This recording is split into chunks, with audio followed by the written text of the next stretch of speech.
आज तुम्ही दर्शन घेतलेलं आहे तुकोबा पालखीचं, नेमकं काय काय भावना आहे? पंढरपुराकडे काय मागणं केली तुम्ही?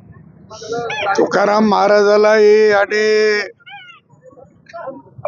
पांडुरंगालाही आम्ही दरवर्षी एवढंच मागणं करतो की पाऊस पाणी चांगला येऊ दे, आमच्या सगळ्या शेतकऱ्याचं समाधान होऊ दे आणि एकूण राष्ट्रासाठी सगळ्या समाजाने सगळ्या लोकांनी आत्मीयतेच्या भावनेने काम करावं आणि एकजुटीने काम करावं, अशा प्रकारची भावना नेहमी आम्ही परमेश्वराजवळ मागत असतो.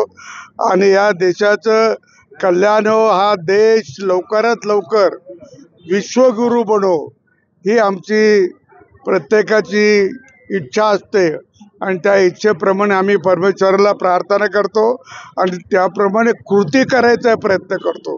नुसती प्रार्थना करून भागत नाही, तर कृती करावी लागते आणि मग तशी कृती चालू आहे. गेली अनेक वर्ष 10-12 वर्ष झाले आपल्याला व्यवस्थित सगळं चालू आहे आणि लोकांचा उत्कर्ष बी होतोय, हे पण आपण पाहतोय.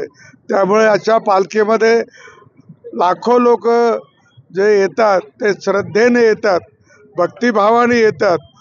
ही आपली श्रद्धा भक्ती ही नाहीशी करण्यासाठी, संस्कृती नाहीशी करण्यासाठी अनेकांनी प्रयत्न केलेत.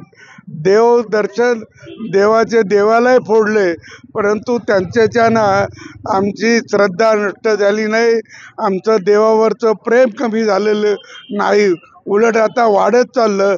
आणि मला आश्चर्य वाटतं आणि अभिमानही वाटतो की तरुण मंडळी या पालखीमध्ये असो का देवदर्शनाला असो मोठ्या प्रमाणामध्ये सहभागी होतात.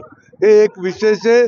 त्याच्यावरून आपल्या संस्कृती जी हजारो वर्षाची आहे ती अधिक पुष्ट होणारे, चांगली होणारे.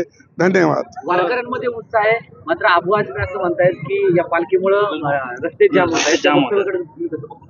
आता ते काय म्हणले त्याला उत्तर देण्यापेक्षा हे आपले जे वारकरी आहे ते एखाद दिवशी त्याला बुक्का लावल्याचे सोडणार नाही.